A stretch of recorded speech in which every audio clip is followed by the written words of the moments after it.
It's my feel-good breakfast show.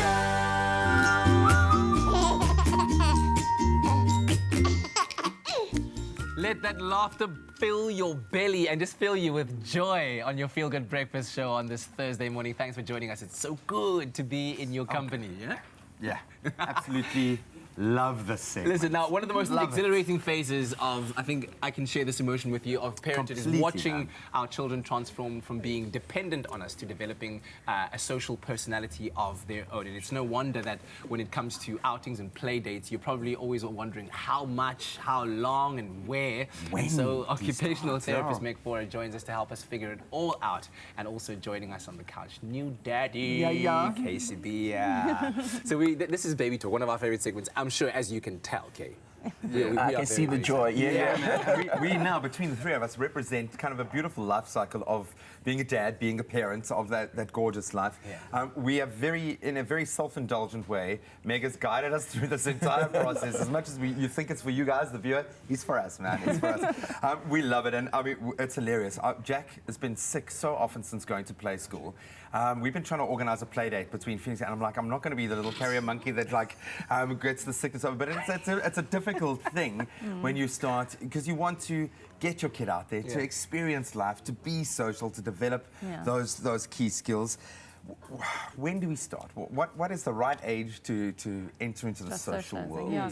So, okay, your little one's really little. I mean, like 5 Freshie. weeks, 6 weeks, eh? 1 month and 2 days. Okay, so still counting in weeks. But remember, men don't speak week, eh? Oh, that's only women understand week. A month and 2 days. He's got the days. So that age is too little for big outings. And we say that for two main reasons. So one is because of sharing germs. We don't want little ones of that age getting sick because they stop feeding and then sleep goes out the window. So that's definitely not an age for outings. And also because of overstimulation. Your little baby is really susceptible to becoming overstimulated at this age. They've come from this like intrauterine world that's protected and calm and it's cocooned.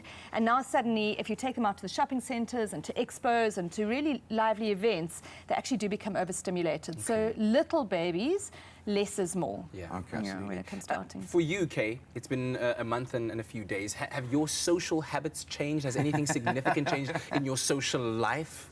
Yeah, I mean, with technology now, our partners can express. So we take turns. Like there's daddy's night, there's daddy's day, where like it was the whole day, and we take turns. So as opposed to the conventional way of your partner waking up throughout the night, now she can sleep one day, you wake up the next day, and we just take turns at alternate. Like and that's where the joy is. I mean, like even changing a nappy as a dad becomes quite a bonding experience. And it's an achievement. 100%. And you get so jelly when the mom does it, because like you don't want the baby to be so attached to the mom, because you want to create that bond as well. So completely. like, nappy just like, I got it. And I laughed like the first time, because I also didn't want to be one of those that kept Jack away from the real world. So we kind of got him out and about fairly early, because I wanted him to just breathe in that space. But I would walk in front of that pram like, get away from my baby. What are some cool activities? What is a good, positive way to introduce Baba into the world?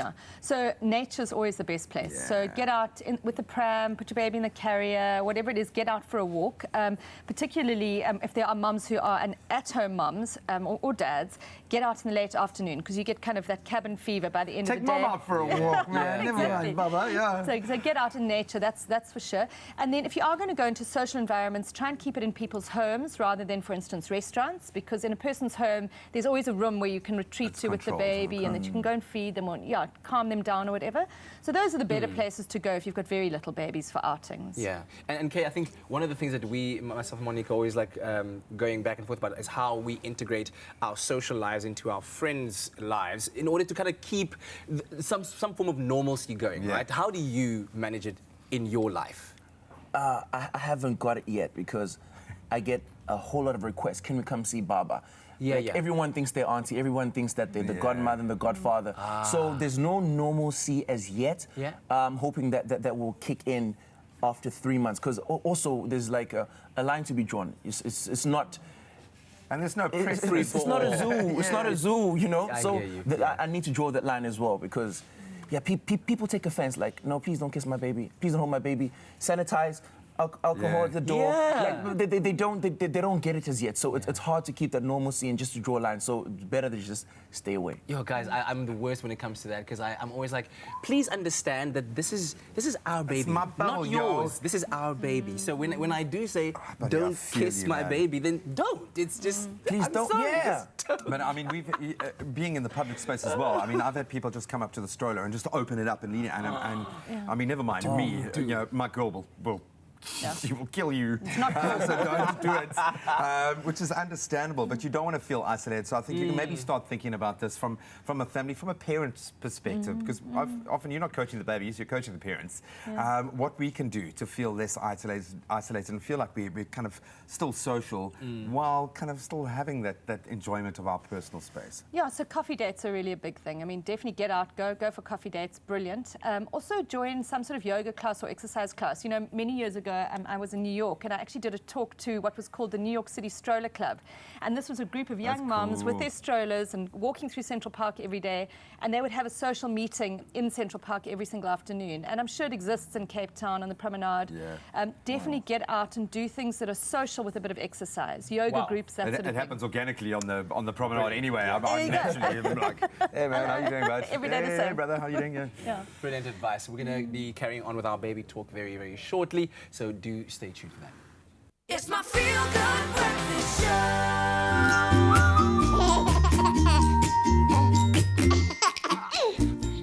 You know what I just thought about right now? Welcome back, guys. What I was just thinking about this right now as Baby Talk theme tune was coming on. I'm trying to teach Phoenix to laugh like Dr. Evil. So I say to him, "Sakajaka, Dr. Evil," and we go, it hasn't worked yet, but we're getting there slowly. Wait for him to turn 2, then it'll happen naturally. Jack just runs around the house. Okay, KCB is here, Meg Faure is here. It's Baby Talk time on your Feel Good Breakfast show, and we're talking about getting your little one accustomed to social life, especially as they grow up, how to get them into those play dates, how much of it is too much, how much is too little, and we've been learning quite a lot from Meg and Kay as boys well. rule. No offense to all the little girls out there, but boys rule, man. What cool activities can we look forward to getting into with our boys, especially as dads? Yeah. Let's be self-indulgent here for a second. Okay, well, if you're going to be gender neutral, you can do it with your girls too. But yeah, anything. I mean, kids love balls, absolutely love balls. So get out there with a ball, do that sort of thing. A little bit of play ball when they're very little equips them later on for getting involved in ball sports and that sort of thing. So that's really good.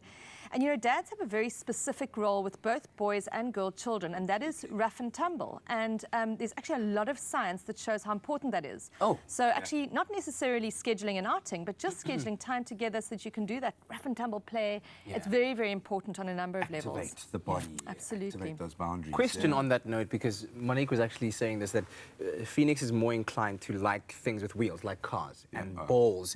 But is that necessarily the case, that boy children will like a specific thing like cars and balls, and girl children will like things like dolls and Or do we playhouses? thrust that upon them? Yes, Yeah. exactly. Yeah, so it's a little bit of both, nurture and nature. There are certainly differences in the female and male brains. That is researched, we do know that. But having said that, we do tend to gender kind of stereotype Gender our children, bias our children from a like very nonsense, little age, you know. So we dress our boys in blue and our girls in pink, and before you know it, girls want to wear pink and boys want to play with cars. But I think that really from a little age we should expose them both to everything and watch for our little girls to love the wheels and the cars, because we need more female engineers, for instance. Yeah. So yeah, I mean, I think be aware of it as a parent. It probably does come quite a bit from us, I think. Let's talk about time frame, and maybe this is something, because it's amazing how you start to map your life around your bubba and everything, especially with a new little one. Everything happens in really bite size, and you're like, onto the next thing. Do you feel like you've got a rhythm in your life? Do you feel like you're starting to get that rhythm now? Not at all. Not at all. Good answer. Between the sleepless nights and just trying to be a good dad, I went to a workshop. It's called the Dad Workshop last week with the dad coach. And if you heard of Yes, the dad of course. coach, I Yeah, attended for sure. something with Craig called the Dad Workshop. Was epic. So the only rhythm that we have, the only routine is our spa date. So I try to make sure that every week I attend those. We do 2 hydrotherapy sessions a week. So that's the only rhythm I have for now. But otherwise, I'm still reading books, Googling, playing it by ear. And Yeah. What activities are you looking forward to exploring with your little boy once he comes of age?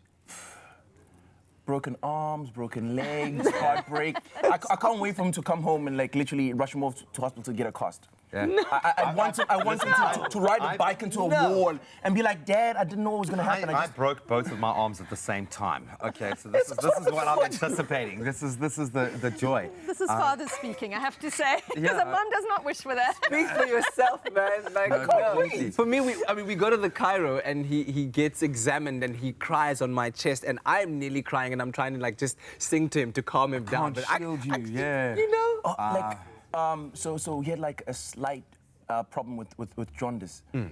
And putting him out in the sun every morning breaks my heart. When he starts wailing, because for the first 5 minutes he's okay. Yeah. 10 minutes and the sun starts beating down on him, my heart breaks into pieces. Yeah, and now you can't wait for him to break his arm. But that's where we learn. We love it.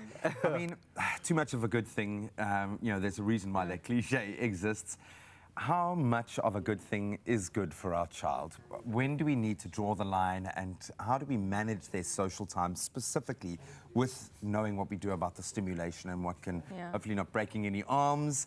But what are we kind of working towards as a good guide? So when they're very little, then you're looking for very short periods of stimulation, and you're watching for signals a lot. So when they're little, it's more about watching your child. They're going to be individual. When you say very short, literally like minutes? So actually at 5 weeks old, you've literally got 45 minutes between sleeps. So they can really only be stimulated for about 10 minutes of that awake time, because the rest is feeding and nappy changes and so on. Yeah. So that's 10 minutes. It's very short stimulation. But what's quite interesting for your boys' ages is that when they start to socialize as toddlers, we often kind of overstay our welcome, because we're so desperate for that social interaction with adults that we'll stick around for one more cup of tea or one extra beer. And actually we overstay our welcome because our little ones become overstimulated. Oh, wow. So I've got quite a nice rule of thumb that I use for toddlers, and that is 1 hour per year of their age in terms of length of their outing. So if your little one's 2 years old, then stay for 2 hours at an outing. Because the minute you've hit 2 hours, somebody's going to bite someone, somebody's going to hit someone, there's going to be tears. If they're 1 year old, pull it back to 1 hour. And if you stick with that, like at the end of 2 hours, you want to stay for that extra drink or whatever, say to yourself, I'm going to get home, you'll find that your play dates are much more pleasurable, and your baby's less likely to have the temper tantrums and the behavior stuff. Sure, so from 8 years old, you can pull an all-nighter. Baby sleeping in the other room, you're enjoying life. First of all, thanks for talking to us like we have a social life, that we have any kind of life outside of baby and work, which makes me feel better. Dude, thanks for coming and sharing and being so candid. And I think you're off to a great start. I think you've got a rhythm already. You just haven't realized it, and you're smashing it, which is the most Thank you for letting me be part of the cool dad squad. I'm just like with the hot dads here on the couch. Hello. Thank you again for saying that, man. Thank you. You guys have made us feel so much better. But that's what it's about. It's about learning every day, dude. And I think on that note, you're smashing it. Well, thanks, Meg. Thanks, Kay. Tabzi, with a cheese cop, it's your turn next.